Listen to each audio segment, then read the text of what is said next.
6 खुशी को लगा बड़ा झटका। तभी पीछे से राजीव भी एक फाइल लेकर एंटर होते हैं और अक्षत को बताते हैं, सर इस लड़की की पूरी डिटेल इस फाइल में है। इस लड़की का नाम खुशी है। खुशी गुप्ता, कद 5 फुट 5 इंच, रंग गोरा, होठों पर काला तिल और कमर तक झूलते बाल, काले रेशमी बाल। अक्षत राजीव की तरफ घूर के देखता है और कहता है, इतनी गहराई में जाने की जरूरत नहीं, बेसिक डिटेल्स बताओ। राजीव अपनी बात को संभाल कर कहता है, सर इस लड़की ने अभी अभी अपनी ग्रेजुएशन कंप्लीट की है और सेंट जोसेफ यूनिवर्सिटी से अपने कॉलेज की एक स्टूडेंट।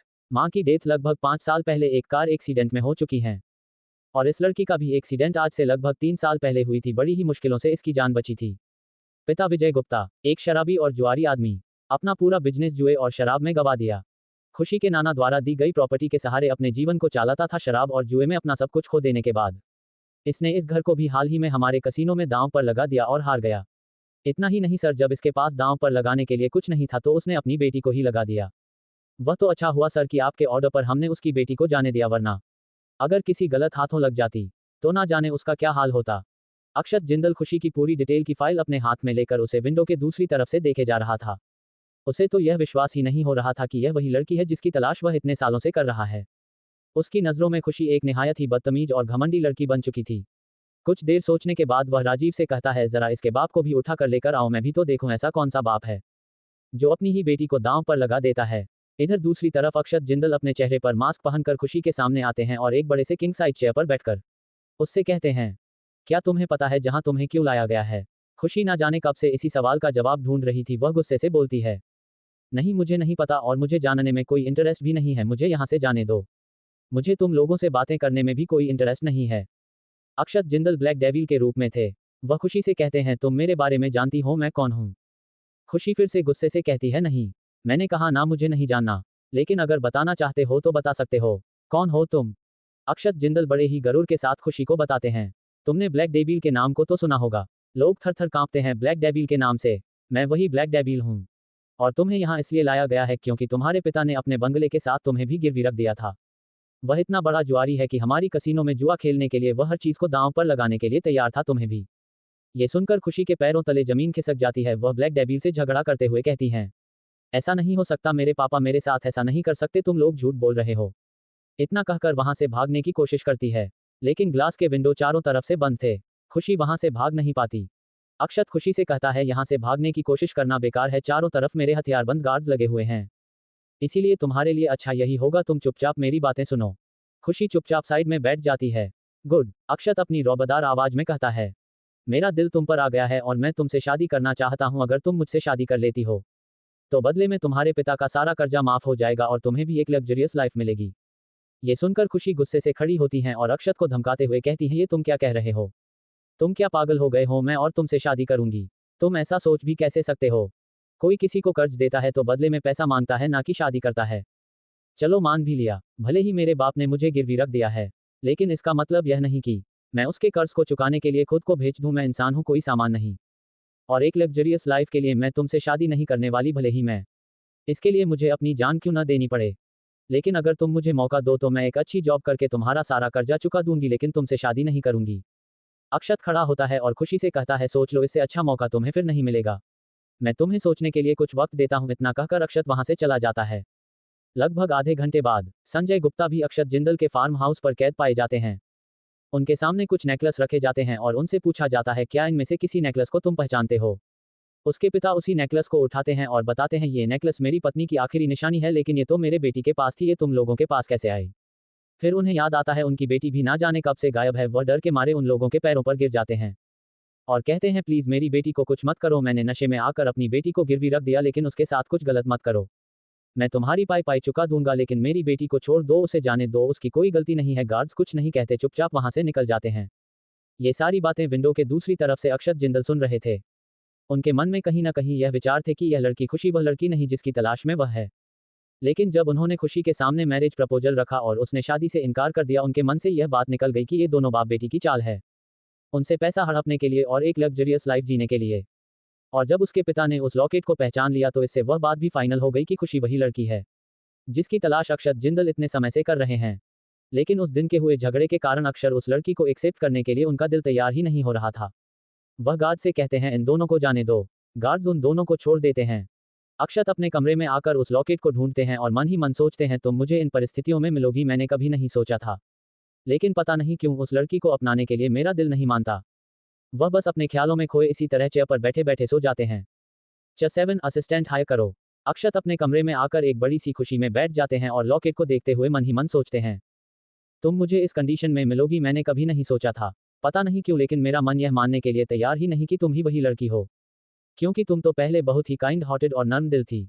लेकिन उस दिन तुम्हारा और मेरा जब झगड़ा हुआ मैंने तुम्हारा वह कौन सा रूप देखा। क्या मैंने अपने मन में इतने दिन से तुम्हारी जो छवि बना रखी थी वह झूठी थी, या उस दिन की हमारी मुलाकात झूठी थी। अपने मन की कश्मकश से जूझते हुए अक्षत की आंख लग जाती है और वह वही चेयर पर सो जाते हैं। इधर घर आकर खुशी अपने पिता से झगड़ा करते हैं और उन पर गुस्सा होते हुए कहती हैं आप ऐसा कैसे कर सकते हैं। एक बाप होकर जुए की लत के कारण आपने अपनी ही बेटी को बेच दिया। आपने आज तक यूं ही और शराब में हमारी सारी प्रॉपर्टी गंवा दी। मेरी कॉलेज की फीस भी आप नहीं भरते थे, वह तो बड़ी मुश्किलों से इस किराए के पैसे से मेरी फीस भरी जाती थी। मैंने किसी तरह अपनी ग्रेजुएशन कंप्लीट की, हमेशा मेरे मन में यही था कि किसी तरह आपकी जुड़े और शराब की लत छूट जाए। लेकिन आपने अपने नशे की लत को छोड़ने के बजाय मुझे ही बेच दिया। आप एक बाप होकर ऐसा कैसे कर सकते हैं। मुझे तो शर्म आती है कि मैं आपकी बेटी हूं। अगर मैं आपके ऊपर इतनी ही बोझ थी तो आपने मुझे मार क्यों नहीं दिया। आपने मेरे साथ ऐसा कैसे कर दिया, मुझे उन माफियाओं के हाथों बेच दिया। इतना कहकर खुशी जोर जोर से रोने लगती हैं। उसके पापा से माफी मांगते हुए कहते हैं मुझे माफ कर दो, देखिए उस समय मैं होश में नहीं था, लेकिन अब मुझे अपनी गलती का पछतावा है। चलो हम दोनों कहीं भाग चलते हैं उन सब के हाथों, अगर तुम लग गई तो ना जाने तुम्हारे साथ क्या करेंगे। खुशी अपने पिता का हाथ झटकते हुए कहती है अब आपको मेरी बहुत चिंता हो रही है। उस समय ये चिंता कहाँ गई थी जब आपने मुझे उनके हाथों बेचा था। खुशी चिंता में अपने घर से बाहर निकल जाती है और वह सड़क पर चलने लगती है। उसे आज इतना बड़ा झटका लगा था कि वह सही नहीं पा रही थी। वह सड़क पर हताश होकर बैठ जाती है और रोने लगते हैं। एक पल के लिए उसके मन में ख्याल आता है कि वह गाड़ी के आगे कूदकर अपनी जान दे दे। वह ऐसा करना भी चाहती थी कि तभी एक बूढ़ी औरत उसका हाथ थाम लेती है और उससे कहती है बेटा संभल के चलो, कहीं तुम्हें चोट ना लग जाए। खुशी भी मुस्कुराकर उसे हाँ में जवाब देती हैं। वह बूढ़ी औरत काफी कमजोर लग रही थी।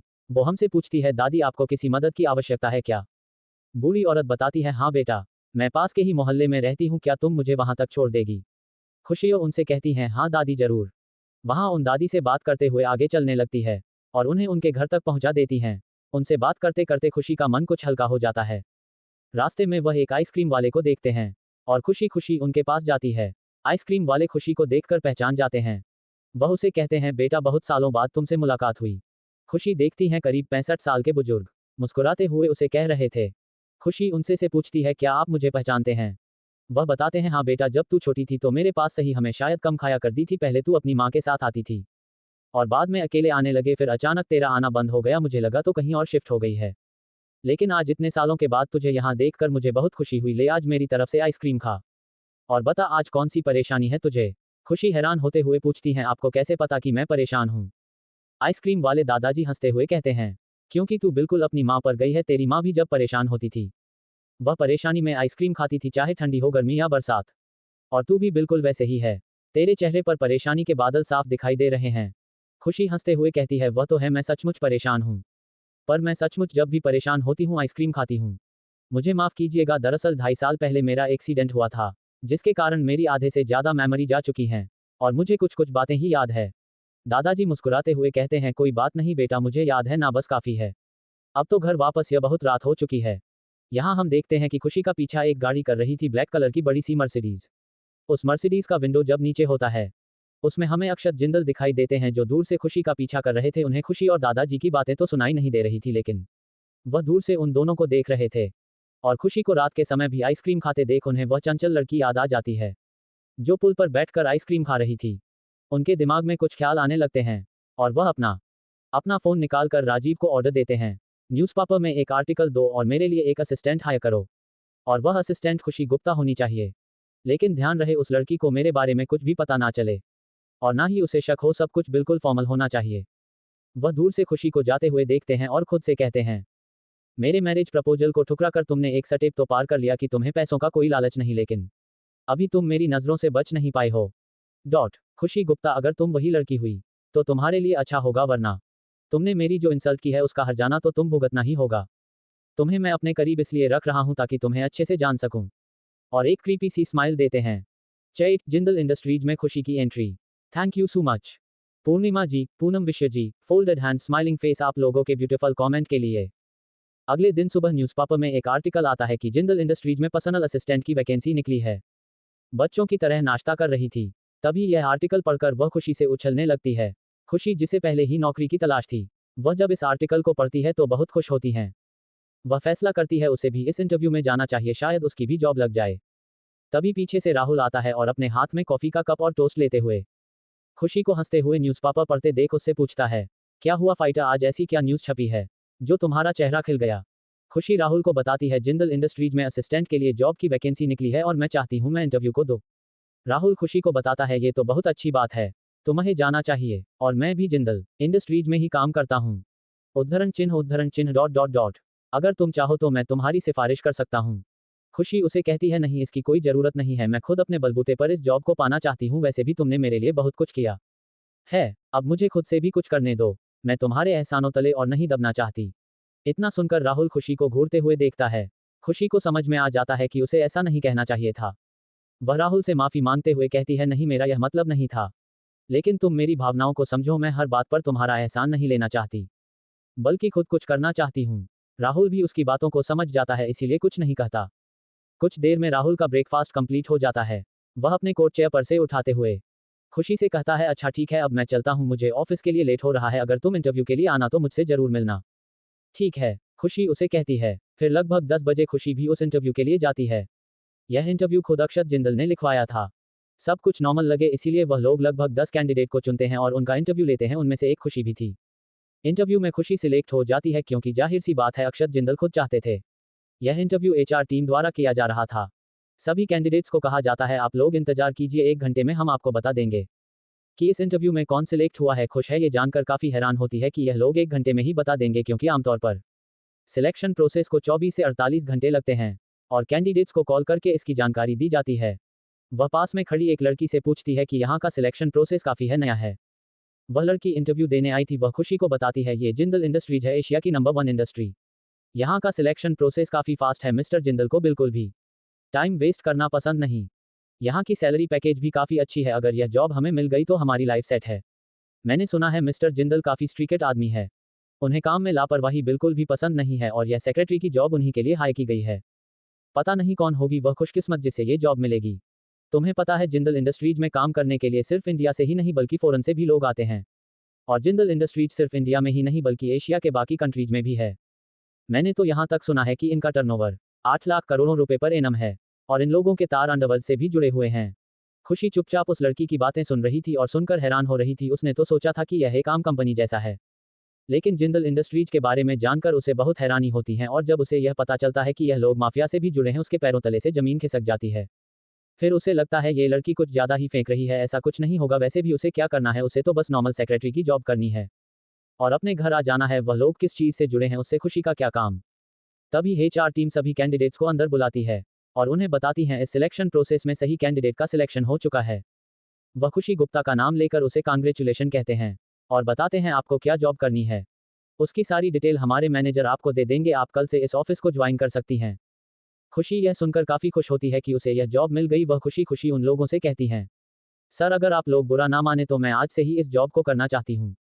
वह लोग ये सुनकर काफी खुश होते हैं और कहते हैं, तारांकन गुड, तारांकन ठीक है, हम आपका रिज्यूम अपने मैनेजर को भेज देते हैं, आप उनसे जाकर अपनी जॉब की सारी डिटेल्स ले लीजिए, आपका सैलरी पैकेज और आपका जॉब क्या होगा वह आपको बता देंगे। खुशी उन्हें थैंक्स कहकर वहां से निकल जाती है।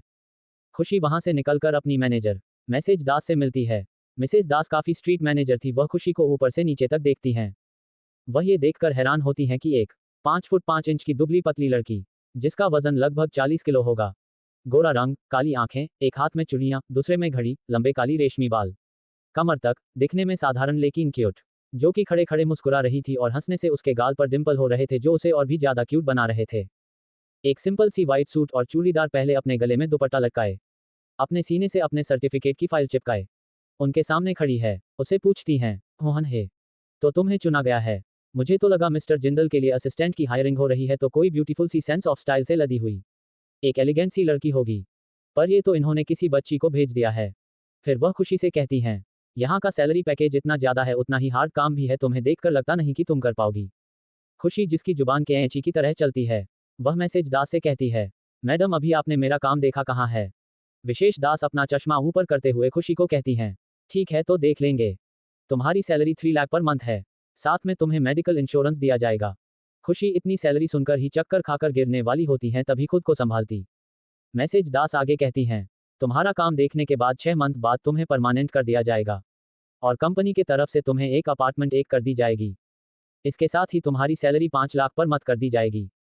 इतना सुनते ही खुशी को फिर से चक्कर आने लगते हैं, उसके पैर तुझे से जमीन पर ही नहीं रहते। वह मन ही मन कहती है, इतनी सैलरी के बाद तो मेरी सारी परेशानियां खत्म हो जाएंगी। मैसेज दास उसकी ओर देखते हुए एक तिरछी सी स्माइल देते हुए, और तुम्हारा काम है। तारांकन तारांकन खुशी अभी भी अपने ख्यालों में खोई थी। तारांकन तारांकन मैसेज दास उसे कहती हैं, ध्यान से सुनो, मैं दोबारा नहीं बोलूंगी। इतना कहते ही खुशी अपने ख्यालों से बाहर आती है। मिस्टर जिंदल के सभी अपॉइंटमेंट को याद दिलाना, उनके खाने पीने का ध्यान रखना और सबसे जरूरी चीज उनसे बाहरी लोगों को दूर रखना, खासतौर से लड़कियों को, क्योंकि मिस्टर जिंदल को लड़कियों से सख्त नफरत है। और हाँ मिस्टर जिंदल, जब भी किसी ट्रिप पर जाएंगे तुम्हें भी उनके साथ जाना होगा। खुशी मन ही मन कहती है, इसमें कौन सी बड़ी बात है, छोटा सा तो काम है। और इतनी बड़ी सैलरी। वह झट से मैडम से कहती है, मैम मुझे मंजूर है। मैडम खुशी की ओर देखते हुए अपना चश्मा ठीक करती हैं और उसे एक पेपर साइन करने के लिए देती हैं और कहती हैं, ध्यान से काम करना, ये कॉन्ट्रैक्ट पेपर है, इसे साइन करो और मिस्टर जिंदल का ऑफिस राइट हैंड साइड है, जाकर उन्हें अपनी अटेंडेंस दो। खुशी इन पेपर्स को बिना पढ़े जल्दी जल्दी साइन करके मैसेज दास को थैंक यू बोलती हैं और मिस्टर जिंदल की ऑफिस की तरफ चली जाती है। क्या होगा खुशी का पहला एक्सप्रेशन, मिस्टर जिंदल से मिलने के बाद जाने के लिए बनी रही है मेरे साथ। माय ऑब्सेस्ड माफिया च9 खुशी और अक्षत की नोकझोंक। Thank you so much Aradhana Mishra ji, पूर्णिमा जी, मोनू जी। आप लोगों के प्यारे प्यारे एक कमेंट के लिए मुझे आपके कमेंट बहुत एक लगे। आप लोग ऐसे ही मेरा हौसला बढ़ाते रही। खुशी मैसेज दास को थैंक यू बोलकर अक्षत जिंदल के ऑफिस की ओर चली जाती है। वह दरवाजे पर नॉक करते हैं और पूछती है, मैं आई कम इन सर। कमिंग एक रुबाबदार आवाज उसे सुनाई देती है। खुशी जब ऑफिस में इंटर कर लेती हैं, वह पाती है एक आदमी जो कुर्सी पर बैठा है, दीवार की तरफ सर करके एक फाइल पढ़ रहा है। उसकी पीठ खुशी की तरफ है। खुशी उसे ग्रिड करते हुए कहती है, hello sir, my name is खुशी गुप्ता, मैं आपकी नई पर्सनल असिस्टेंट हूँ, आज ही ज्वाइन हुई हूँ। उसकी आवाज सुनकर अक्षत एक झटके से सामने की तरफ घूमता है। उसके हाथ में जो फाइल थी वह खुशी के नाम की ही थी, वह उसे ही पढ़ रहा था। खुशी से देखते ही हैरान हो जाती है, उसकी आंखें बड़ी बड़ी हो जाती। वह अचानक चिल्लाकर कहती हैं, विस्मयादिबोधक चिन्ह, विस्मयादिबोधक चिन्ह, विस्मयादिबोधक चिन्ह, विस्मयादिबोधक चिन्ह। तुम। अक्षत धीरे से अपना सर उठाकर उसकी तरफ देखता है और बिना कोई एक्सप्रेशन दिए वापस फाइल की तरफ देखने लगता है। वह ऐसा प्रिटेंड करता है जैसे उसने खुशी को पहचाना ही नहीं। फिर कड़ी आवाज में पूछता है, आपने कुछ कहा खुशी गुप्ता? अक्षत को बिना एक्सप्रेशन एकदम शांत बैठे देखकर खुशी को ऐसा लगता है जैसे अक्षत ने उसे पहचाना नहीं। फिर वह मन में सोचती है, इतना बड़ा आदमी है, रोज नए नए लोगों से मिलता होगा, इसे मेरी वह छोटी सी घटना कैसे याद हो गई? लगता है इसे कुछ याद नहीं, तो मैं कौन सी पागल हूं जो इसे याद दिलाने वाली हूं। वैसे भी इतना अच्छा जॉब है, इतनी अच्छी सैलरी है, अगर इसे कुछ भी याद आ गया तो मुझे कभी भी हायर नहीं करेगा। इतनी छोटी सी बात के लिए मैं इतनी अच्छी जॉब नहीं हो सकती। अच्छा होगा मैं भी अनजान बनने की कोशिश करूं। फिर वह अपने सेंस में आती है और वह अक्षत की बातों का जवाब देते हुए कहती है, नहीं सर। वाह, मैं आपका इतना सुंदर ऑफिस देखकर शॉक हो गई थी, इसीलिए मेरे मुंह से तेज आवाज निकल गई। अक्षत मन ही मन सोचता है, कितनी चालू लड़की है, सब कुछ जानते हुए भी अनजान बनने की कोशिश कर रही है। उस दिन मेरे साथ इतनी बदतमीजी की, उसके बाद भी इतनी नॉर्मल है। मानना पड़ेगा बहुत जबरदस्त खिलाड़ी हैं, लेकिन मैं भी कुछ कम नहीं। इसी खून के आंसू नहीं रुलाए तो मेरा नाम भी अक्षत जिंदल नहीं। वह खुशी से कहता है, मैंने आपकी प्रोफाइल पढ़ी, आपको वर्क का कोई एक्सपीरियंस नहीं, फिर भी आपको इतना अच्छा गोल्डन अपॉर्चुनिटी है। आशा है आप हमारे ऑफिस में अच्छे से काम करेंगी। फिर वह खुशी को तंग करते हुए कहता है, वैसे आपका चेहरा मुझे जाना पहचाना सा लग रहा है। ये सुनकर खुशी की आंखें बड़ी बड़ी हो जाती हैं और वह अक्षत जिंदल से हड़बड़ाते हुए कहती हैं, मुझे सर नहीं, आपको कुछ गलत फहमी हुई होगी, मैंने तो आज आपको पहली बार देखा है। वैसे भी मेरा चेहरा इतना कॉमन है, आपने मेरे जैसी किसी और लड़की को देखा होगा। और एक फेक हंसी हंसते हुए नीचे फ्लो की तरफ देखने लगती हैं। अक्षत मन ही मन कहता है, कितनी आसानी से झूठ बोल लेती है, जंगली बिल्ली कहीं की, मुझे होठों पर काटा था। फिर वह खुशी से कहता है, हो सकता है। इसके बाद वह खुशी से कहता है, आज शाम को मेरी एक इंपॉर्टेंट पार्टी में कुछ बिजनेस एसोसिएट और मिनिस्टर्स के साथ गेट टुगेदर है, वहां मुझे जाना है और तुम भी मेरे साथ चलोगी, इसीलिए अच्छे से रेडी रहना। और यह उन लोगों की लिस्ट है, इसे अच्छे से याद कर लो ताकि पार्टी में कोई गलती ना हो। और हाँ, मिसेज दास ने तुम्हें तुम्हारा काम समझा और बता दिया होगा कि तुम्हें बाहरी लोगों और खासतौर से लड़कियों को मुझसे दूर रखना है। अब तुम जा सकती हो। खुशी इस फाइल को लेकर वहां से चली जाती है। उसके जाने के बाद अक्षत मन ही मन कहता है, बस एक गलती और मुझे मौका मिल जाएगा तुमसे अपनी बेइज्जती का बदला लेने के लिए। और एक इविल सी स्माइल देता है। वैसे भी इतनी लंबी चौड़ी गेस्ट की लिस्ट है, 2 घंटे में याद करना तो इम्पॉसिबल है।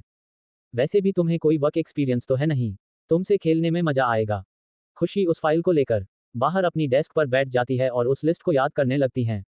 कुछ ही देर में लंच का समय हो जाता है। खुशी का डेस्क अक्षत की ऑफिस के ठीक बाहर था। अक्षत अपनी ट्रांसपेरेंट विंडो से खुशी को देख सकता था, लेकिन खुशी उसे नहीं देख सकती थी।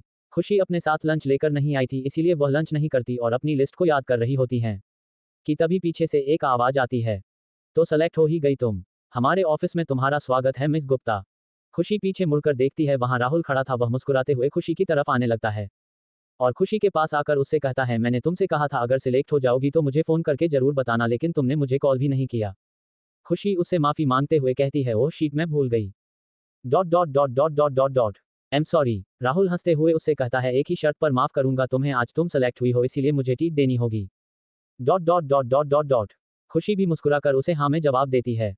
तभी राहुल के कुछ कलीग्स आते हैं और वह राहुल को खुशी से बात करते हुए पूछते हैं, ये कौन है। राहुल उसे बताता है, यह मेरी दोस्त है और आज ही जिंदल सर की असिस्टेंट बनी है। उसकी फीमेल कलीग्स खुशी को ऊपर से नीचे तक देखते हुए कहती हैं, और तो यह है अक्षत सर की नई सेक्रेट। हमें तो लगा था कोई स्टाइलिश फैशनेबल लड़की होगी, लेकिन ये तो सिंपल सी फुल देहाती टाइप लड़की है। तभी कुछ बॉयज कहते हैं, हाँ तुम्हारी तरह स्टाइलिश और मेकअप से लगी हुई तो नहीं है, लेकिन है बहुत क्यूट, हमारा तो दिल आ गया है इस पर, और इनके गालों पर पड़ने वाले डिंपल, हाय हाय कोई क्या कहने। वैसे मिस खुशी गुप्ता, आपका कोई बॉयफ्रेंड तो नहीं है? अगर नहीं है तो हमारे बारे में क्या ख्याल है? राहुल जो कि खड़ा सब सुन रहा था, वह अपने दोस्तों को चुप कराते हुए कहता है, चुप करो, यह मेरी दोस्त है। तुम लोग उसकी टांग खिंचाई क्यों कर रहे हो, और इसे किसी बॉयफ्रेंड में इंटरेस्ट नहीं है, बल्कि अपना करियर बनाना चाहती हैं।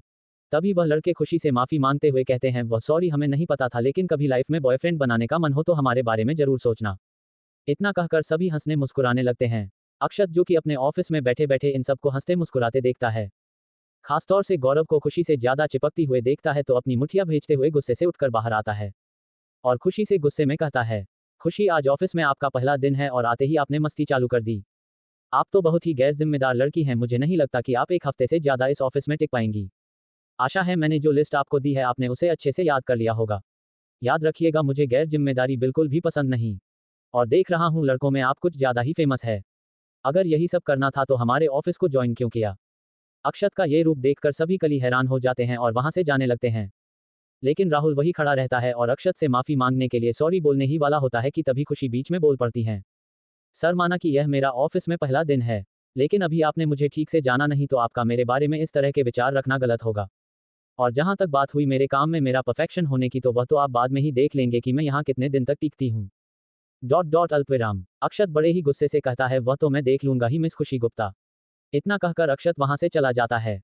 एक लड़की खुशी के पास आती है और उसे अपना हाथ बढ़ाते हुए कहती है, हाय एम काव्या, और मैं तुम्हारे साथ तुम्हारे ही डिपार्टमेंट में काम करती हूँ। तुम बुरा मत मानना अक्षत सर, ऐसे बिल्कुल भी नहीं है, बस थोड़े से खड़ूस है। खुशी धीरे से मुस्कुराते हुए काव्या से कहती है, am Khushi, nice to meet you. I know sir थोड़े खड़ूस है, बट यू डोंट वरी, मैं सब हैंडल कर लूंगी। खुशी और काव्य की अच्छी दोस्ती हो जाती है। खुशी नजर घुमाकर देख रही है, वहां एक और लड़की खड़ी थी। खुशी उसके बारे में काव्य से पूछती है। काव्य बताती है उसका नाम पूनम है। वह किसी से ज्यादा बात नहीं करती, बस अपने काम से काम रखती है। दरअसल उसके पापा हॉस्पिटलाइज है, उनका हार्ट का प्रॉब्लम है, इसीलिए पूनम थोड़ी ज्यादा स्ट्रिक्ट है। ओआईसी खुशी उदास मन से कहती है, फिर वह काव्या से कहती है, ओके काव्या अब तुम जाओ, मुझे बहुत जरूरी काम है, वरना वह खड़ूस सर मुझे परेशान करने का एक मौका नहीं छोड़ेंगे। तुम्हें देखा ना अभी कितनी बातें सुना दी। हाँ वह तो है, अच्छा ठीक है खुशी मैं जाती हूँ। इतना कहकर काव्य वहां से चली जाती है और खुशी अपने काम में लग जाती है। चटैन अक्षत ने कराई खुशी को शॉपिंग। खुशी और अक्षत की नोकझोंक के बाद लंच टाइम खत्म हो जाता है। राहुल खुशी से कहता है, खुशी तुम्हें सर से ऐसी बात नहीं करनी चाहिए थी, आफ्टर ऑल वह हमारे सर हैं, और आई एम सॉरी, शायद मेरे कारण सर तुम पर गुस्सा हुए थे। लेकिन खुशी राहुल से कहती है, तुम्हें परेशान होने की कोई जरूरत नहीं है, मैं सब संभाल लूंगी। इसके बाद शाम के 5 बजे अक्षत अपनी एक जेब में हाथ डालकर और दूसरे हाथ से अपने गॉगल्स को ठीक करते हुए एटीट्यूड में चलता हुआ बाहर कार की तरफ आता है। कार में मैं बैठकर अपनी वॉच ठीक करते हुए वह टाइम देखता है। खुशी कुछ मिनट बाद आती हैं और सॉरी सॉरी सॉरी सर मैं लेट हो गई कहते हुए कार में बैठ जाती है। वह अपना चश्मा नीचे करते हुए खुशी को अपनी बड़ी बड़ी आंखों से घूर कर देखता है और उससे कहता है, तुम्हें टाइम की कदर होनी चाहिए, मेरा एक एक मिनट काफी कीमती है, मैं किसी के लिए भी वेट नहीं करता। आज तुम्हारा पहला दिन है और पहली गलती है, इसीलिए माफ कर रहा हूं, लेकिन आज के बाद। इतना कहकर अक्षत तो चुप हो जाता है और ड्राइवर से गाड़ी आगे बढ़ाने के लिए कहता है। ये सुनकर खुशी मुंह बनाते हुए कहती है, कितना अकड़ू, सिर्फ 3 मिनट तो लेट हुई हूं मैं, और गुस्सा ऐसे हो रहा है जैसे 3 घंटे लेट हुई हूं। यह इंसान 3 मिनट के लिए इतना धीरे कर रहा है, 3 घंटे अपनी गर्लफ्रेंड का इंतजार करना होगा तो पता नहीं उसे तो कच्चा ही चबा जाएगा। खुशी को अपने मन में बड़बड़ाते हुए देखकर अक्षत उसकी तरफ घूरकर देखता है और अपनी एक आईब्रो उठाकर उससे पूछता है, कुछ कह रही हैं खुशी आप? क्या मुझे गालियां दे रही हैं? खुशी अक्षर से कहती है, हाँ, नहीं सर ऐसी कोई बात नहीं है। और मन में कहती है, इसे कैसे पता? क्या ये कोई वैम्पायर है जो मेरी मन की बात जान गया? तारांकन तारांकन तारांकन रिलैक्स खुशी, अपने एक्सप्रेशन पर ध्यान दे वरना तेरा चेहरा उसे सब कुछ बता देगा तारांकन। फिर अक्षत की नज़र खुशी के कपड़ों पर जाती है। वह खुशी से कहता है, हम पार्टी में जा रहे हैं, किसी सत्संग में नहीं, तुमने ये क्या कपड़े पहन रखे हैं? पार्टी में किस तरह के कपड़े पहने जाते हैं तुम्हें पता नहीं है? खुशी खुद को ऊपर से नीचे तक देखती है, उसने पार्टी में जाने के लिए सफ़ेद अनारकली सूट पहन रखा था। फिर वह अक्षत से कहती है, सर मेरे पास यही कपड़े थे जो मुझे पार्टी में जाने लायक लगे, इसीलिए मैंने ऐसे ही पहन लिया। अक्षत साइड में मुंह कर गुस्से से अपनी मुट्ठियां दबाने लगता है और ड्राइवर से कहता है, ड्राइवर पास में जो शॉपिंग मॉल है वहां गाड़ी घुमा लो। कुछ ही पल में वह लोग मॉल में थे। वहां के सभी लोग अक्षत को ग्रीट करते हैं, यह माल भी अक्षत का था। अक्षत वहां के सभी रिसेप्शनिस्ट से कहता है, इस लड़की को कोई अच्छी सी ड्रेस दिला दो ताकि पार्टी में जा सके, वरना ये हाई क्लास पार्टी को भी सत्संग क्लब बना देगी। और हाँ जल्दी, मेरे पास ज्यादा समय नहीं है। ये सुनकर खुशी मुंह बनाते हुए अक्षत को देखने लगती हैं। रिसेप्शनिस्ट खुशी से कहती है, हम आपको कपड़े दिला देते हैं। खुशी को कई तरह के कपड़े टाई कराए जाते हैं जो कि घुटनों से ऊपर तक थे। खुशी को एक नी लेंथ की ड्रेस पहनाई जाती है जो कि उसके घुटनों तक आ रही थी। खुशी इस ड्रेस को पहनने में बहुत नाटक कर रही थी, लेकिन अक्षत के चिल्लाने पर वह उस ड्रेस को पहनकर अक्षत के सामने आती है। वह ड्रेस खुशी पर बहुत जच रही थी। अक्षय तुझे उस कपड़ों में देखता है तो देखते ही रह जाता है। वह और भी ज्यादा क्यूट और मासूम लग रही थी। खुशी को उन कपड़ों में अनकंफर्टेबल फील हो रहा था। वह उस कपड़े को खींच खींच कर और नीचे तक लाने की कोशिश कर रही थी। अक्षय तो जब ये देखता है तो गुस्से से डांस भेजते हुए खुशी से कहता है, ज्यादा खींचने से वह कपड़े लंबे नहीं हो जाएंगे। अब चलो, हमें लेट हो रहा है। लेकिन खुशी बहुत हिम्मत करके अक्षत से कहती है, सर यह कपड़े मेरे लिए कंफर्टेबल नहीं है, मैं ऐसे कपड़े कभी नहीं पहनती। ये सुनकर अक्षत दांत पीसते हुए कहता है, अगर अब तक नहीं पहने तो अब पहनने की आदत डाल लो। तुम एक हाई क्लास कंपनी में काम कर रही हो और इस तरह के ड्रेसिंग सेंस होना तुम्हारे लिए बहुत जरूरी है क्योंकि तुम अक्षत जिंदल की पर्सनल असिस्टेंट हो। खुशी धीरे से कहती हैं, बट सर कोई कपड़े अपने लिए पहनता है दूसरों के लिए नहीं, मैं इन कपड़ों में कंफर्टेबल नहीं हूं और अगर ऐसा ही रहा तो मैं अपने काम पर ध्यान नहीं दे पाऊंगी। खुशी इतनी प्यार और मासूम शक्ल बनाकर कहती है कि अक्षत का भी दिल पसीज जाता है। खुशी उन कपड़ों को पहनने से इनकार कर देती है। फिर वह खुशी से कहता है, ठीक है जाओ जल्दी कोई कपड़ा सेलेक्ट करो, लेकिन खुशी को कोई कपड़ा पसंद ही नहीं आता। अक्षत उसे अलग अलग कपड़ों में देखकर परेशान हो गया था क्योंकि कपड़ों को पहनने में खुशी काफी नाटक कर रही थी। उसके बाद उसके दिमाग में ख्याल आता है और वह रिसेप्शनिस्ट के कान में कुछ कहता है। कुछ ही पल में खुशी एक black sari with red border पहनकर अक्षत के सामने आती है। उसे देखकर अक्सर उसे देखता ही रह जाता है। उसकी नजरें खुशी पर ठहर जाती हैं। माना कि खुशी बहुत ज्यादा खूबसूरत नहीं थी, लेकिन वह इतनी प्यारी और मासूम थी कि वह उस साड़ी में बिल्कुल आसमान से उतरी परी की तरह लग रही थी। उसका छोटा और गोरा मुलायम चेहरा किसी बिल्ली के बच्चे की तरह प्यारी लगती थी। उसकी आंखें नीली और बड़ी बड़ी थी, काली घनी पलकें। डॉट छोटा सा कद तो उसे और भी मासूम बच्चों की तरह बना देता था। कमर से नीचे तक सुनहरे बाल। खुशी खूबसूरती ना सही लेकिन मासूमियत की मिसाल थी। उसका चेहरा इतना प्यारा था कि अगर मुंह बनाकर किसी से भी जिद कर ले तो अपनी बात मनवा सकती थी। ऊपर से उसकी बात बात पर मुंह बनाने का तरीका किसी के भी सीने में तीर चला देता था। अक्षत अपना मुंह खोलकर उसे देखता रह जाता है। फिर जब अपने सेंस में आता है तो अपना मुंह बंद करके ग्लासेस ठीक करते हुए रिसेप्शनिस्ट से कहते हैं, इसकी मैचिंग ज्वेलरी इस लड़की को पहना दो। रिसेप्शनिस्ट तुरंत एक डायमंड ज्वेलरी खुशी को पहना देते हैं। खुशी इतनी महंगी ज्वेलरी देखकर हक्की बक्की रह जाती है। उसे ऐसा लगता है जैसे वह किसी शादी में जा रही है। उसे ऐसा लगता ही नहीं कि वह सेक्रेटरी के तौर पर उस पार्टी में जा रही है। वह मुस्कुराते हुए अक्षत से कहती है, सर मुझे इतनी महंगी ज्वेलरी नहीं चाहिए, अगर खो जाएगी तो मैं क्या करूंगी। खुशी इतने मासूम ऐसे कह रही थी और ऊपर से उसके गालों पर डिंपल हो रहे थे। अक्षत जब उसकी तरफ देखता है तो एक पल के लिए उसकी नज़र उसके डिंपल पर ही ठहर जाती है। अगले ही पल वह उससे कहता है, डोंट वरी, अगर खो गई तो उसके पैसे तुम्हारी सैलरी से काट लूंगा। ये सुनते ही खुशी जो कभी मुस्कुरा रही थी उसके चेहरे से मुस्कान गायब हो जाती है और हैरानी से उसकी आंखें बड़ी बड़ी हो जाती हैं। अक्षत चलने का इशारा करता है तो खुशी उससे कहती है, सर इस ड्रेस के वैसे भी आप मेरी सैलरी में से काटेंगे क्या? अक्षत कहता है, हाँ जरूर। अब तो खुशी के पसीने छूटने लगते हैं क्योंकि वह उस साड़ी की प्राइस टैग देखकर हैरान हो गई थी। वह साड़ी 75,000 की थी। वह अक्षत के पीछे पीछे, सर प्लीज मेरे से पैसे मत काटिएगा, मैं इतना पैसे अफोर्ड नहीं कर सकती, आप मुझे कोई सस्ती सी साड़ी दिलवा दीजिए, कहती हुई जा रही थी। लेकिन अक्षत जैसे उसकी बातों को सुन ही नहीं रहा था, आगे बढ़कर कार में बैठ जाता है और खुशी से कहता है, चुप, एकदम चुप, दोबारा मुंह से आवाज नहीं निकलना चाहिए वरना पार्टी तक तुम्हें पैदल ही आना होगा। इतना सुनकर खुशी भी चुपचाप कार में शांत होकर बैठ जाती हैं और मन ही मन अक्षत को गालियां देती है कि इतनी अच्छी काफ ड्रेस थी मेरी, पूरी 800 रुपए की थी, किसने कहा था इतने महंगे मॉल में लेकर जाने के लिए। और लेकर गए तो गए, इतनी महंगी ड्रेस दिलवाने की क्या जरूरत थी। और दिलवाई तो दिलवाई, पैसे भी मेरी सैलरी से काटेंगे। फिर वह रास्ते भर हिसाब जोड़ दी जाती है। 3 लाख से 75,000 को लेस किया तो कितने बचे। उसने सोचा था अपनी सैलरी में से सेविंग को इकट्ठा करके ब्लैक डेविल के सारे कर्जे चुका देगी, वरना पता नहीं कब वह उसे दोबारा किडनैप कर ले। लेकिन यहाँ तो पैसा ही बढ़ने की बजाय घटते जा रहे हैं। अक्षत तिरछी निगाहों से देखता है। खुशी अपनी उंगलियों पर पैसे गिर रही है और मन ही मन कुछ बड़बड़ा रही है। और उसका बात बात पर मुंह बनाना, जो कि उसके गालों पर डिंपल बना रहा था, ये देखकर अक्षत का दिल धड़कने लगता है। उसके चेहरे पर एक छोटी सी स्माइल आ जाते हैं, क्योंकि उसे पता था वह पैसे किस लिए इकट्ठा करना चाहती थी। उसे मन ही मन खुशी को परेशान करके अच्छा लग रहा था। इतनी ही देर में पार्टी की जगह आ जाती हैं। अक्षत के बॉडीगार्ड, जो कि दूसरी गाड़ी में थे, वह जल्दी से निकलकर बाहर आते हैं और अक्षत के लिए दरवाजा खोलते हैं। अक्षत बाहर निकलकर बड़े ही रौब से अपने एक जेब में हाथ डालकर और दूसरे हाथ से गॉगल्स को संभालते हुए बाहर आता है। सभी गार्ड उसके लिए रास्ता खाली करवाते हैं और जाने का रास्ता देते हैं। सभी रिपोर्टर और पुलिस वाले उसे घेर कर खड़े हो जाते हैं। सुरक्षा के काफी कड़े इंतजाम थे। अक्षत की एक फोटो क्लिक करने के लिए रिपोर्टर में धमकी होने लगती है। अक्षत के फेस पर कोल्ड एक्सप्रेशन थे, इमोशनलेस फेस। उसने विद शर्ट, ब्लैक पैंट और ब्लैक ब्लेजर डाला हुआ था, जिसमें वह बहुत ही हैंडसम लग रहा था। यहाँ बहुत सारे सेलिब्रिटी और पॉलिटिशियंस आए थे। सभी की नजरें अक्षत पर जम जाती हैं। सभी अक्षत को अपने हाथ बढ़ाकर वेलकम करते हैं, लेकिन अक्षत किसी से हाथ नहीं मिला था और सिर्फ सिर हिलाकर उन्हें जवाब देता है। खुशी भी उसके पीछे पीछे कूदते हुए और अपनी साड़ी संभालते हुए बाहर निकलती है। सभी लोग अक्षत के साथ एक लड़की को देखकर हैरान हो जाते हैं, क्योंकि अक्षत ने आज तक किसी भी लड़की को अपने साथ लेकर कहीं भी नहीं आया। ऊपर से खुशी ने साड़ी पहन रखी थी, ना कि कोई पे वाली ऑफिशियल यूनिफॉर्म। किसी किसी को ये गलतफहमी हो जाती है कि यह अक्षत की गर्लफ्रेंड है। खुशी भी अपने हाथों में एक पर्स और मोबाइल लेकर बाहर निकलती है।